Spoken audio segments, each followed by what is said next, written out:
बहू के हाथ। घर की बहू शीना को इस बात का बड़ा घमंड था कि जिस काम में वो हाथ डालती थी वो काम अच्छा हो ही जाता है।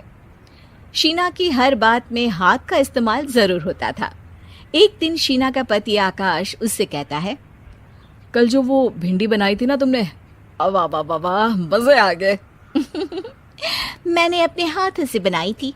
मेरे हाथों में वैसे भी जादू है, जिस चीज को छू लेती हूँ सोना बन जाती है। अब ये थोड़ा ज्यादा हो रहा है। मतलब अगर हर चीज को छू के सोना ही बना देती हो तुम, तो हमारे नाम के पीछे भी अंबानी ही लगा देते हम। चुप रहो, मुंह पे हाथ रख लो, कुछ भी बोलते रहते हो। शीना की सास बगिया से पूजा के लिए फूल चुन रही थी। सुंदर, अति सुंदर, कितने प्यारे गुलाब के फूल हैं। भगवान जी खुश हो जाएंगे। मैंने अपने हाथों से जो पौधा लगाया था, मेरे हाथों की कोई भी चीज बेकार नहीं जाती। हाँ बेटा, सही कह रही है। इसीलिए तो तुम्हारे पिताजी से मैंने अपने बेटे के लिए तुम्हारा हाथ मांगा था। और उन्होंने हाथों हाथ में मेरा हाथ आपकी बेटी के हाथ में दे भी दिया था। हाँ बेटा, वो तो है, पर मुझे ये बता, तू ये हर बात में हाथ क्यों बीच में लेकर आती है?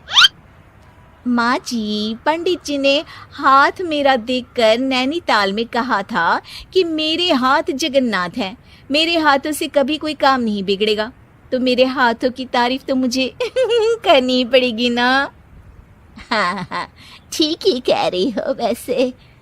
तो मिलाओ हाथ इसी बात पर। शीना को न सिर्फ इस बात पे गर्व था कि उसके हाथ से सब अच्छा होता है, बल्कि घर के सारे काम भी वो पहले अपने हाथ से करती, फिर कोई दूसरा उन कामों को कर पाता। एक दिन शीना कपड़े धो रही थी। अरे घर में वॉशिंग मशीन है तो सही, खुद क्यों थक रही हो? कपड़े पहले मेरे हाथ से धुलेंगे, फिर वॉशिंग मशीन से। पहले हाथ की सफाई, फिर मशीन की धुलाई। अगर आज डाकू गब्बर सिंह होता ना, तो वो ये हाथ मुझे दे दे ठाकुर, तुमसे जरूर कहता, और मैं तो दिलवा भी देता तुम्हारे हाथ। हर एक काम में हाथ बटाओ, ज्यादा जुबान न चलाओ, वरना दूंगी एक उल्टे हाथ से। क्या दोगी? कपड़े दूंगी, लो निचोड़ो। ऐसे ही एक दिन, अरे बहू, ये सोफे पर चढ़कर हाथ से पंखा क्यों घुमा रही हो? माँ जी, क्योंकि मेरे हाथ से घूमेगा तो ज्यादा अच्छे से हवा देगा। अरे बेटा, फिर तो तुम गाड़ी का पहिया भी हाथ से घुमा के मायके जाया करो। एक बार आकाश ने घर पर कार लाने की बात छेड़ी। माँ, सोच रहा हूँ कि एक कार लेकर आता हूँ। ले ले बेटा, क्यों नहीं? अरे पैसे हो तो हवाई जहाज भी ले लेना। हाँ, पैसा तो हाथ का मेल है, ले लेते हैं। इस हाथ पैसे देंगी, उस हाथ कार ले लेंगी। मुझे तो लगता है कि बहू कार भी अपने हाथों से धक्का लगाकर घर लाएगी। वो तो नहीं करूंगी, लेकिन सबसे पहले स्टीयरिंग पर हाथ मैं ही लगाऊंगी, ताकि गाड़ी का आना शुभ हो। अरे घर ले आने तो दो, फिर हाथ लगा लेना। लेकिन शीना नहीं मानती। अगले दिन ही सब कार लेने जाते हैं। शीना सेल्समैन से कहती है, भैया ये कार बहुत पसंद है, पैक कर दो। अरे ओ भाग्यवान, 2 मीटर कपड़ा नहीं है जो पैक करवा ले, जरा चला कर तो देखने दो। यस सर, बिल्कुल, टेस्ट ड्राइव कीजिए ना। अरे नहीं नहीं, सबसे पहले मैं हाथ लगाऊंगी गाड़ी को, मेरे हाथ अच्छे हैं। अरे यार, हाथ तो मैं भी धोता ही हूँ, और आजकल तो सैनिटाइजर से भी धोता हूँ। मेरे काम में हाथ ना अड़ाओ। अरे टांग ना अड़ा होता है भाग्यवान, हाथ नहीं। शीना ड्राइविंग सीट पर बैठ जाती है और आकाश उसे गाड़ी के फंक्शन समझाता है। देखो शीना, ध्यान रखना, ये है स्टीयरिंग, इससे राइट लेफ्ट जाएंगे। ये है एक्सेलरेटर, इससे स्पीड कंट्रोल कर सकते हैं, और उसी के पास में है ब्रेक, जो तुम्हारी जुबान में शायद मिसिंग है। ठीक है, ज्यादा भी सिखाने की जरूरत नहीं है। मेरी माँ तो कहती है कि मैं अगर अपनी शुभ हाथ लगा दूं तो जग घूम जाए। तो ये स्टीयरिंग क्या चीज है?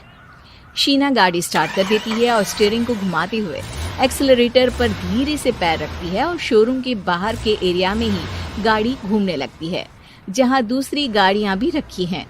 देखा मेरे हाथों का कमाल। अब ब्रेक दबा दो, आगे गाड़ी है।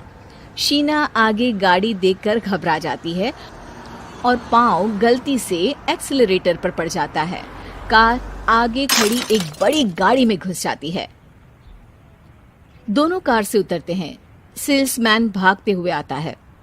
अरे 7 लाख की गाड़ी खरीदने आए थे और 15 लाख की गाड़ी ठोक दी। Oh my God. आकाश की माँ, आकाश और शीना घबरा जाते हैं। इतना सारा पैसा कहाँ से आएगा? तभी वहां मैनेजर भी आ जाता है। पूरा माजरा समझता है। अरे टेंशन मत लीजिए, गाड़ियों का इंश्योरेंस था। आप जो कार लेने आए थे वही खरीद लीजिए। पर मैडम, जब तक आप सीख ना ले तब तक गाड़ी मत चलाइएगा। अभी तो आपने गाड़ी बस ठोकी है, जिसका बीमा भी था, लेकिन सड़क पे चलते हर इंसान का बीमा नहीं होता। अरे मेरे हाथों से ठुक भी गया ना तो उसकी जिंदगी बन जाएगी, और अगर चला भी गया तो स्वर्ग ही पाएगा। मैनेजर साहब, मेरे हाथ में कोई दिक्कत नहीं है, वो तो बस पाँव गलत जगह पर चला गया था। शीना की बात सुनकर आकाश अपना सर पीटता है और उसकी सास अपने हाथ से खुद का मुंह छिपा लेती है और मैनेजर हाथ जोड़कर माफी मांग लेता है।